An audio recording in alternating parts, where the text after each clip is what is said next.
Sirius Black was born on 3 November 1959 in London, England to Urian Black and Walburga Black, both of whom were dark wizards and cousins. Sirius had a younger brother, Regulus. Sirius did not share a close relationship with his brother, calling him a better son than himself. Sirius had the traditional black family name, recurring in at least 3 generations and following a family tradition of naming children after stars, constellations, and galaxies. The Black family believed strongly in pure-blood elitism. They refused to consort with the Muggles or Muggleborns, Squibs, and Blood Traitors, and even disowned Squib family members, and insisted that their family members only marry with the respectable pure-blood classes. Because of these beliefs, they were forced to marry their own cousins. They also held the dark arts in high regard. Sirius rejected these values, leading to conflict with his family. He even put permanents, seeking charms of Gryffindor banners, as well as pictures of Muggle girls in bikinis and motorcycles on the walls of his room to prove his differences from the family and annoy his parents. When his cousins Bellatrix and Narcissa made the desirable pure-blood marriages to Rodolphus Lestrange and Lucius Malfoy respectively, Sirius held him in contempt. His favorite cousin Andromeda was disowned by the family as a blood traitor when she married Titong, some Muggle-born wizard. Sirius had an unhappy childhood. As a child, he had come to hate most of his relatives, in particular his mother Walburga and his cousin Bellatrix Black. At the age of 11, Sirius started attending Hogwarts School of Witchcraft and Wizardry, whereas all other members of the Black family were sorted into Slytherin. Sirius was placed in Gryffindor during his sorting in 1971, showing that his views had already diverged from those of the rest of the family before he came to the school. Sirius greatly enjoyed life at Hogwarts, where he met and made best friends James Potter, Remus Lupin, and Peter Pettigrew. The 3 of them later discovered that Remus was a werewolf. To support him, Sirius, James, and Peter secretly and illegally became Animagi. This allowed them to safely accompany Remus during his transformations and keep him under control. Sirius' form took a shape of a huge black dog, from which his nickname Padfoot was taken from. James would become a Stag, Bronx, and Peter would become a rat, Wormtail. The 4 friends called themselves the Marauders and used the nickname Moni, Wormtail, Padfoot, and Bronx. They also created the Marauders map, which allowed them to see where everyone in the castle was at the given time, which made sneaking around and avoiding teachers much easier. Although he later considered himself an idiot during this time, Sirius along with James were extremely popular at the school. Teachers respected his intelligence, though not his behavior, and girls adored his dark handsome looks. His especially rebellious attitude made him ignore them, and many teachers regarded him and James as troublemakers or practical jokers. Hagrid once compared him to the twins Fred and George Weasley, saying that the Weasleys could give them a run for their money. During some times, a mutual hatred sprang up between James and Severus Snape. Sirius actively supported James, leading to Sirius to be hated by Snape as well. Sirius and James often went out of their way to bully Snape. One time, Sirius and James physically bullied him simply out of boredom. Though Sirius did admit that he and James were arrogant little burks and that he was not proud of his behavior, but had done nothing to correct it. In his 5th year at Hogwarts, Sirius played a deadly joke on Snape. He informed Snape how to enter a tunnel under the Whomping Willow that would lead to the Shrieking Shack. Where unknown to Snape, Remus Lupin was confined during his transformation into a werewolf. Snape went there during a full moon and James was forced to rescue him. The resentment Snape felt for Sirius was never held. At age 16, Sirius finally broke away from his family and took refuge with James Potter and his parents, who adopted Sirius as a son. His mother blasted his name off the family tree, as was the tradition for those who didn't support the family rules. After leaving school, Sirius fought against Lord Voldemort, eventually joining the Order of Phoenix. Around 1977, he and James were involved in a motorbike chase. Although the chase started off as a bit of fun, it turned slightly more serious when the two were attacked by 3 men on broomsticks. Sirius and James used their wands to raise the police car that had been chasing them, and their attackers crashed into it. Sometime in 1979, Sirius' father and brother both died. Urian's death was from an unknown cause, and the details of Regulus' death was the same to Sirius at that point. He remained the best of friends with James and attended James' wedding to Lily Evans as best man. When their son Harry was born, James and Lily named Sirius Godfather, thus making him Harry's guardian in the event of their death. He also gave Harry his first broom at the age of 1 as a birthday present, as stated by Lily in a letter found by Harry a number of years later. After joining the Order of Phoenix, Sirius found himself rolling with mistrust and stress due to the great panic that was Lord Voldemort. He no longer trusted his old friend Remus Lupin, suspecting he was a spy and excluding him from important information. However, he trusted Peter Pettigrew, a decision he would grow to regret for the rest of his life.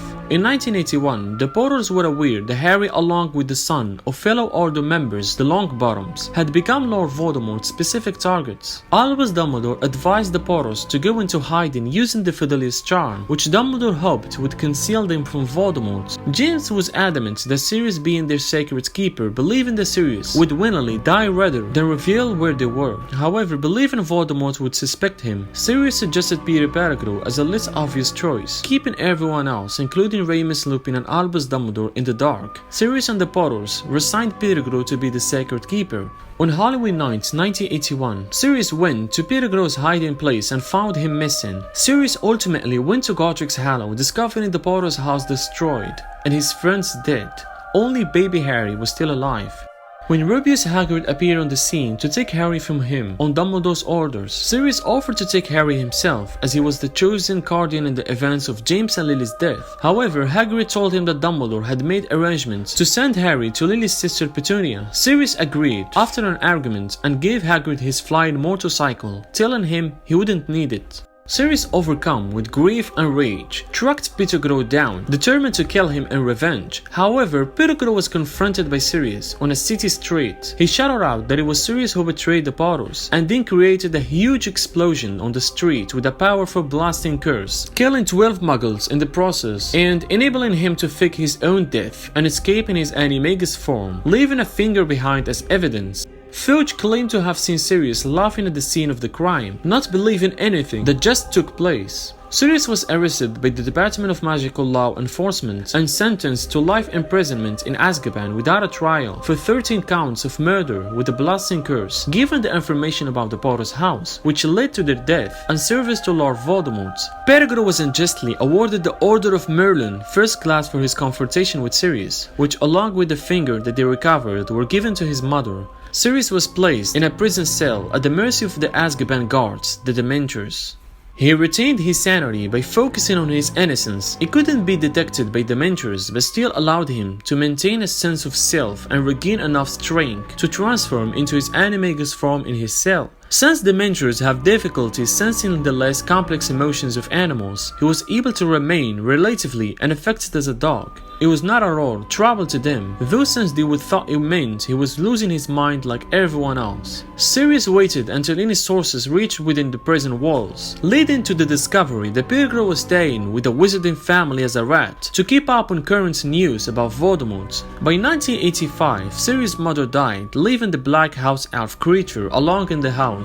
In 1993, Sirius became the first known person ever to escape from Azkaban after receiving an issue of the Daily Prophet from Cornelius Fudge. During an inspection, he discovered that Pettigrew was indeed hiding in his Animagus form as Ron Weasley's pet rat Scabbers. Filled with the desire for revenge and concern for Harry, Sirius took his Animagus form and was able to slip through the bars of his cell and past the Dementors. He swam across the North Sea back to the mainland and to freedom. First, he made his way to Little Wingen to take a look at his godson as a teenager, where his Animagus appearance surprised Harry before the night bus turned up. News of his escape caused an unmatched panic, as he was the first escaper of the notorious prison, and many people believed that he was planning another mass murder as well to murder Harry in a mad attempt to bring Lord Voldemort back. Sirius took refuge around Hogsmeade and the Forbidden Forest. He made a friendship with Hermione Granger's cat, Crookshanks, who had recognized that Sirius was not actually a dog, and who had also recognized Peter for what he was. Crookshanks attempted to bring Peter to Sirius, but Ron was very protective of his pet. Sirius also spent some of his time in the Shrieking Shack, planning various ways in which to catch Pettigrew. Sirius sneaked into Hogwarts through the old passageway from the Shrieking Shack, and on one occasion slashed the Flat Lady's portrait when she refused him entrance to Gryffindor Tower. He came to view the Quidditch match between Gryffindor and Hufflepuff. During the match, he witnessed Harry's excellent flying skills, which he later commented mirrored James' skills. Eventually, he was able to enter the Gryffindor common room. He accomplished this with a list of passwords Crookshanks has stolen from Neville Longbottom and cut Ron's back in his search for Scabbers. Peter was nowhere to be found since Sirius' escape had promoted him to once again fake his own death and hide.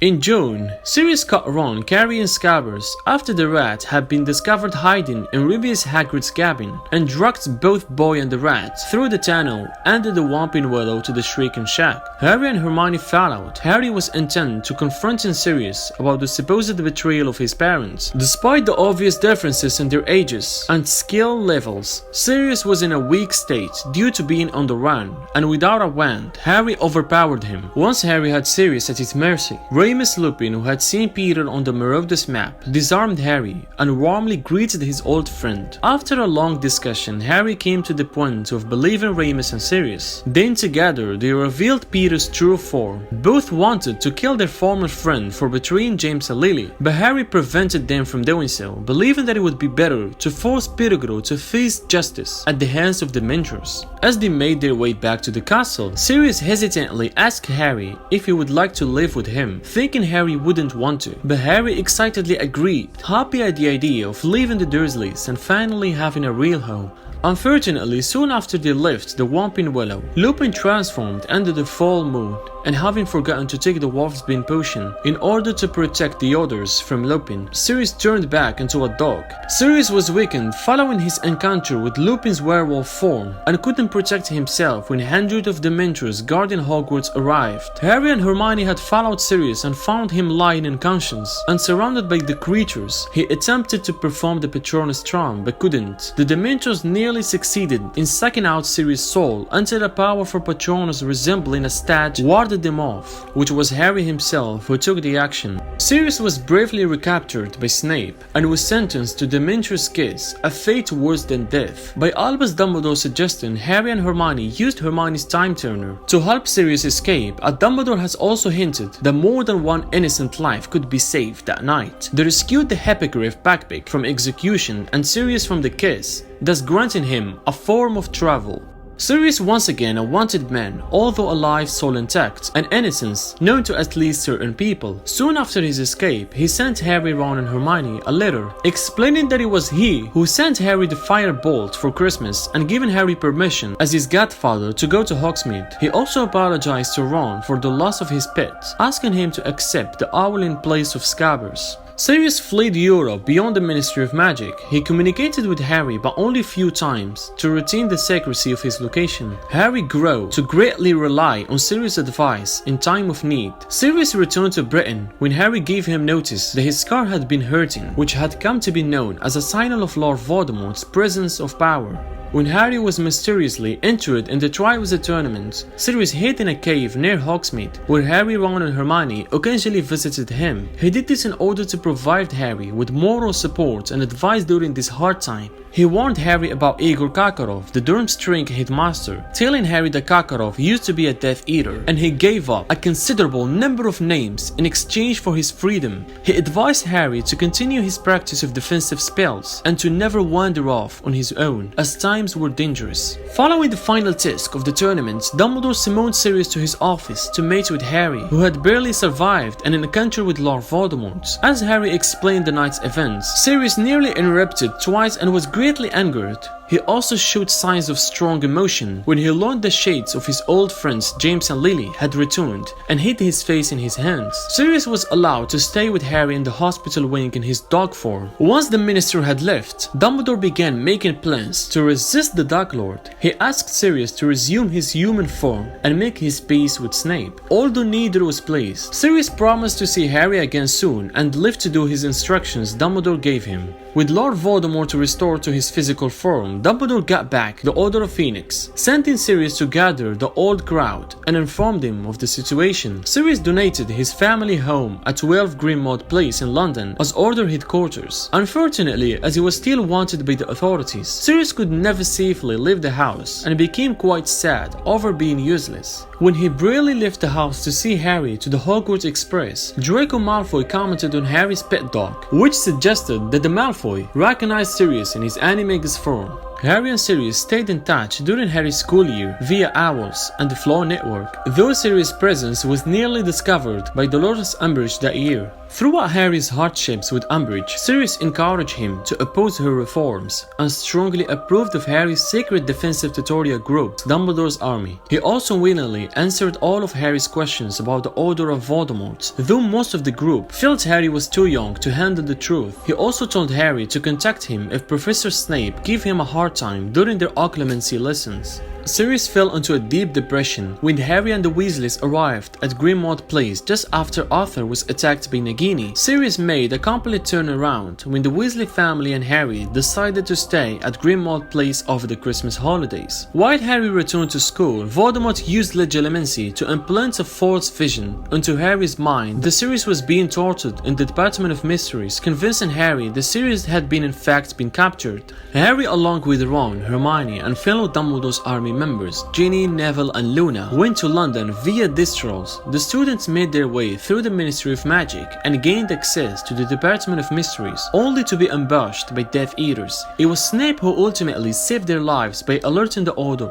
to what Harry had seen. Sirius, Kingsley, Nephedora, Remus, Alastor Moody, and eventually Albus Dumbledore arrived at the Ministry and began battling the Death Eaters in the Death Chamber. Sirius was seen fighting with a known Death Eater. Then he pushed Antonio Dolohov, who tried to curse Harry. Tragically, however, during a duel with his hated cousin Bellatrix, Sirius was struck with a known spell which caused him to fall through the veil in the Death Chamber to his death.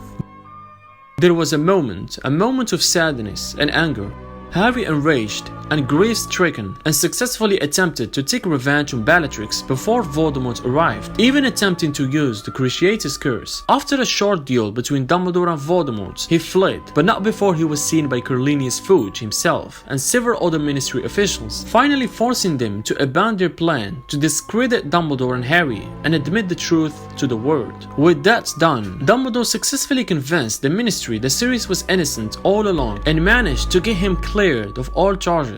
Sirius didn't get married or have children, as the poetry of Phineas Nicholas Black stated. The direct line of ancient Black family ended with Sirius' death. Harry was the heir to all Sirius' worldly possessions. Harry inherited 12 Grimmauld Place, Buckbeak, Kreacher, and the remaining Black fortune. Having no great love for 12 Grimmauld Place, the house that held so many painful memories for Sirius, Harry chose to give it to the Order of Phoenix for their continued use as headquarters. Kreacher, forced to serve Harry by Black's will, was sent to work as a Hogwarts house elf in the school kitchens. Buckbeak passed back into Rubeus Hagrid's care. Sirius was one of the 4 shadows that were summoned by the Resurrection Stone to speak to Harry as he went to what he believed to be his death. Sirius assured him that dying was not painful, that it was faster and easier than falling asleep. He also promised Harry that he and the others would stay with him as he went to confront Lord Voldemort and would stay to the very end. Harry later gave his first son the middle name Sirius to honor his godfather's memory. James Sirius' personality was very similar to Sirius. It would be years before Harry could fully come to terms with the loss of his godfather, who, as Dumbledore stated, was the closest thing to a parent Harry had ever known.